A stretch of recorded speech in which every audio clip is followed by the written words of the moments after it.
Hello Gemini, kamusta kayo? Hope you're all doing well and maraming salamat for visiting my channel, 1111 Pinoy Tarot.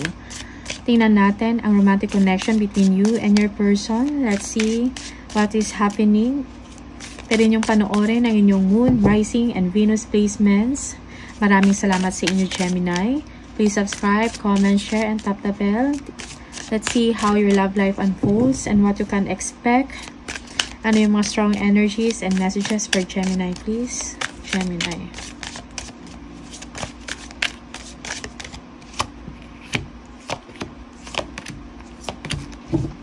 Okay, Gemini. Neglected. I failed to give you what you need. Okay. Someone is neglected. Okay. May na-realize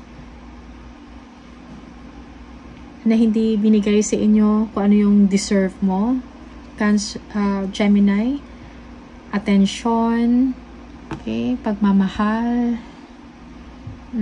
Chemistry. I have never felt a passion this intense. Okay. Someone has neglected you. Inseparable. Our love is always there despite the distance.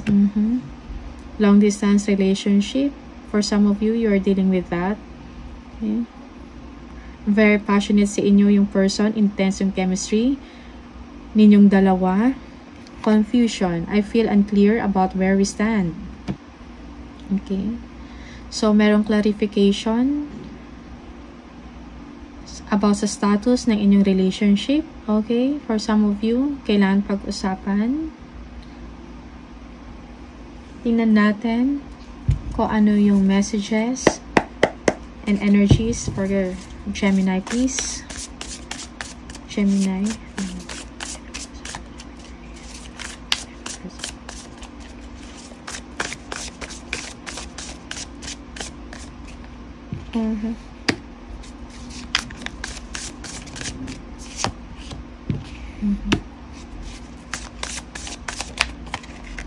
Okay.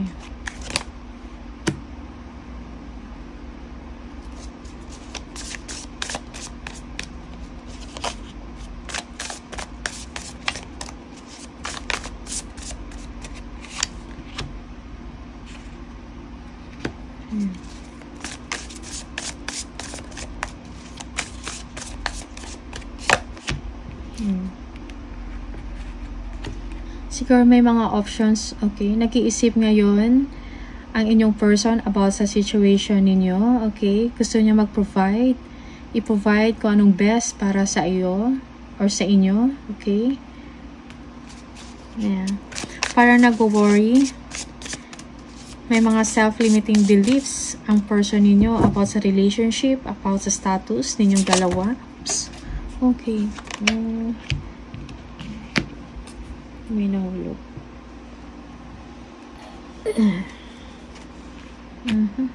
Yeah. Someone is stressed. Okay.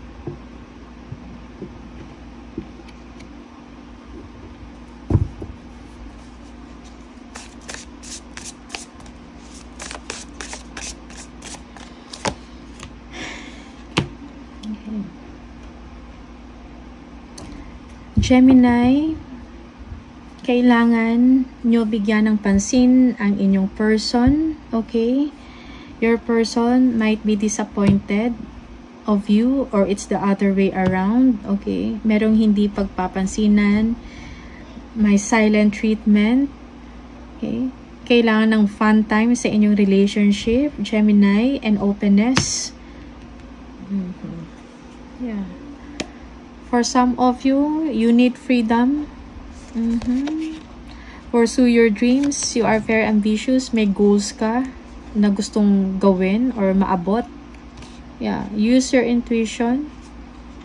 Take care of yourself. For some of you, you are expecting, okay? Or nagdadalang tao.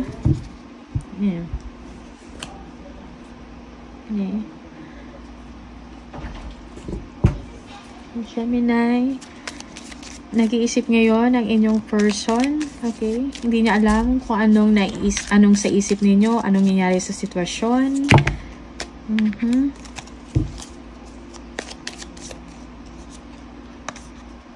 Yes, meron siyang regret.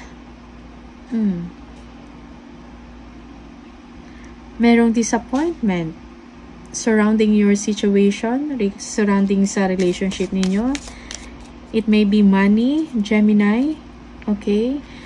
Your person, yes, gusto ng person mong merong give and take sa inyong relationship. Merong concerns about money. Okay. Walang understanding or mutual understanding. Yeah. Nahihirapan na ang inyong person, Gemini. Okay? Gusto niya maging successful with you. Okay? Kung ano man to, maybe meron kang business or successful ka sa inyong ginagawa. He or she wants to participate with you. Gusto niya rin maging successful. Okay? Okay? But your person is disappointed. Okay? Sa inyong sitwasyon ngayon. Parang naguguluhan na siya ng problema. Merong disappointment. Okay?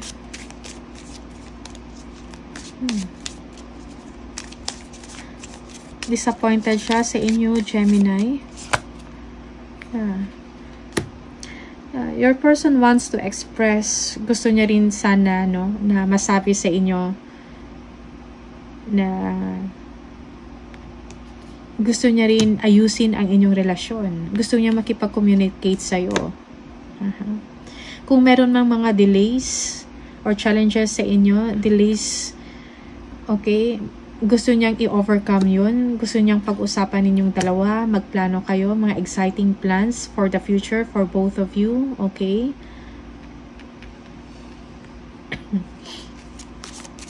Yeah.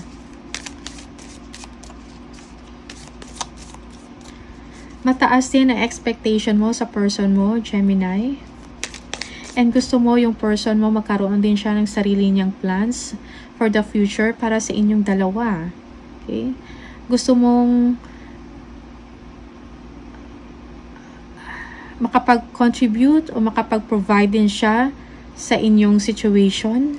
Okay? Financially or sa inyong finances. Okay?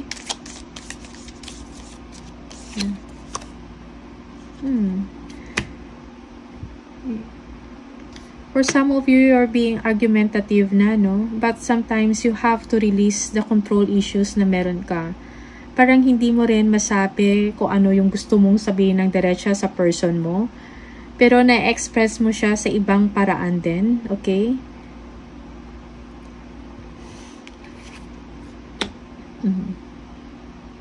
Pero it seems na parang wala ka rin magawa sa sitwasyon. Parang merong away, okay? Hindi pagkakaintindihan.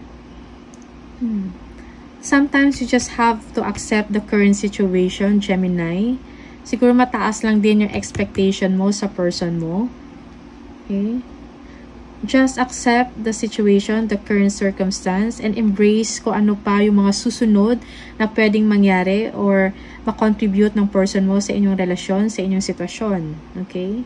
Just embrace the idea of being together. Okay? Siguro yung iba sa inyo, parang gustong i-control yung situation, merong ganun. You may be parang in your relationship, parang ikaw yung mas may power, authoritative, okay? Parang ikaw yung may say. And this is something na nagbibigay ng problema o sa person nyo, nalulungkot siya sa ganyan, disappointed siya sa inyo or sa situation. Okay? Now, your person maybe naghahanap din ng ibang options na para sa kanya, yung mas makakabuti din para sa kanya. Yes. Gusto niya rin na magkaroon ng pagkakaintindihan. Okay? Maybe your person, yeah, naghahanap din siya ng iba niyang options para sa sarili niya. Okay? May mga choices na gagawin, may mga plano.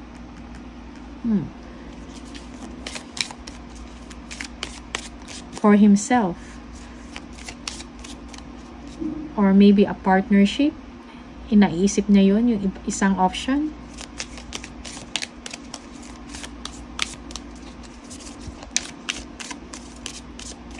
Yeah. Someone is stressed already, but there will be a new beginning. Okay. Mare-recharge ang situation. Okay.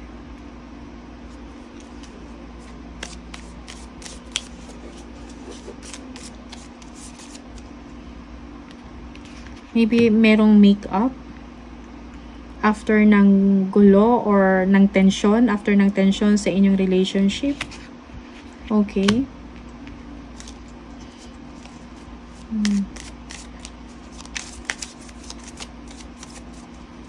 Yeah.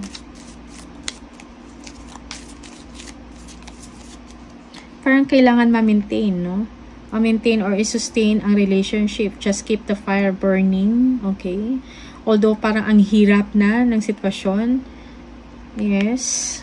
Someone is tired already, Gemini. Yeah, 4 of Cups, yeah. Merong boredom. Yeah.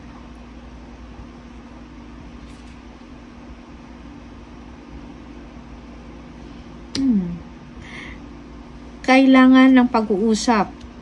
Kasi hindi nagkikibuan, nagpapakiramdaman. Okay?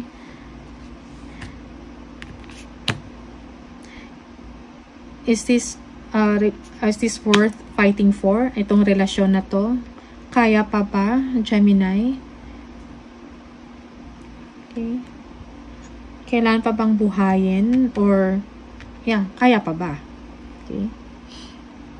Masusolusyonan pa ba to? So, I think yun yung kailangan pag-usapan. Yun yung mga questions sa inyo, Gemini.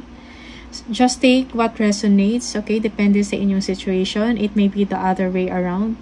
May mga kailangan lang pag-usapan kasi hindi na-address ko ano yung problema. Yes.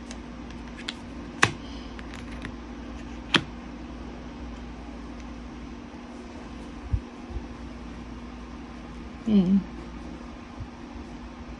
Okay.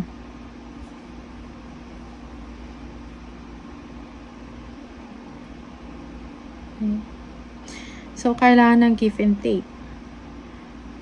Kasi parang one-sided yung relationship. Someone gusto ng isa sa inyo is magkaroon ng balance ang relationship, no?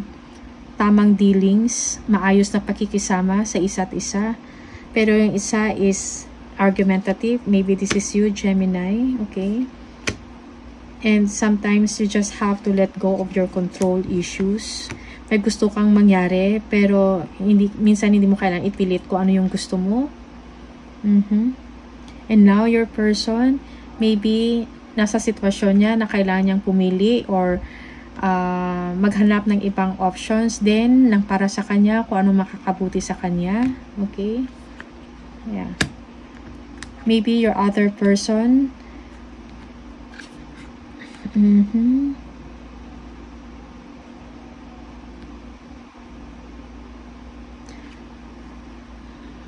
Yeah. Meron siyang gustong iba. Okay. Yeah. Okay. Parang iniindang na lang, nakaka-stress, okay? May na-stress sa isang relationship. Okay? Parang kailangan buhayin uli. Okay?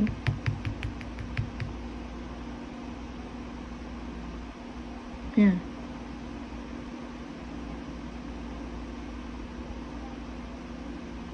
Parang tinitiis na lang.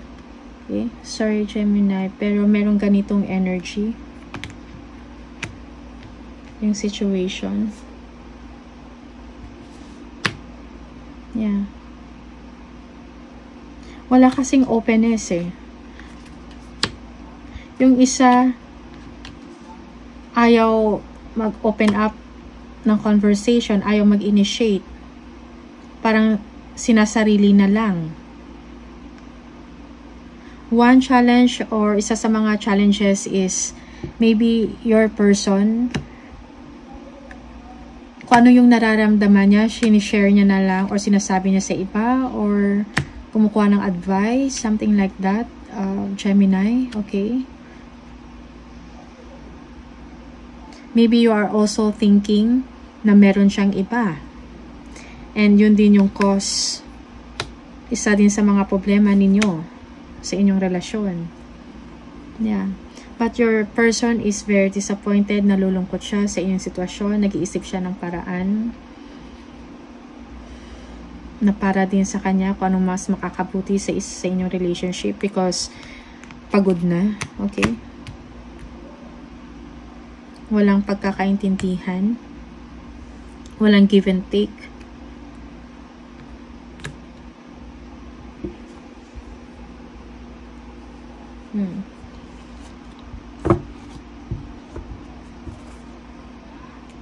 Yeah.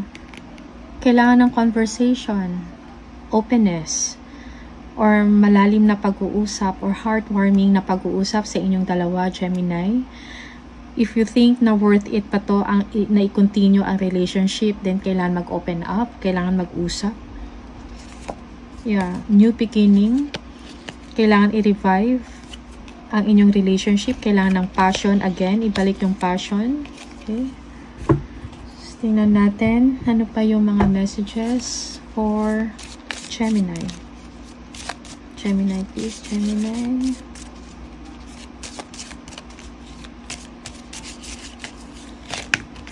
Ooh. Let there be closeness between you, but always give each other space. Love never claims, it simply allows and gives. Okay. Soulmate. Your soulmate is already with you in spirit. Believe this and they will manifest physically. Okay. Gemini.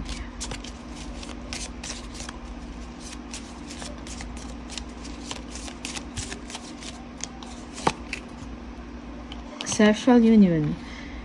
Honor the place in one another where you are one eternal soul, for there you will find true bliss. Okay, maybe that's baka yun yung kailangan, Gemini. Okay, sa inyong pagsasama, you need to revive the passion. Kailangan ng heartwarming na pag-uusap, open up, no argumentation or verbal abuse. Okay, dahil yung someone is pagod na, so kailangan nang i-revive ang relationship. Okay, so these are the messages for you, Gemini. Maraming salamat sa inyo and I'll see you on the next video. Bye!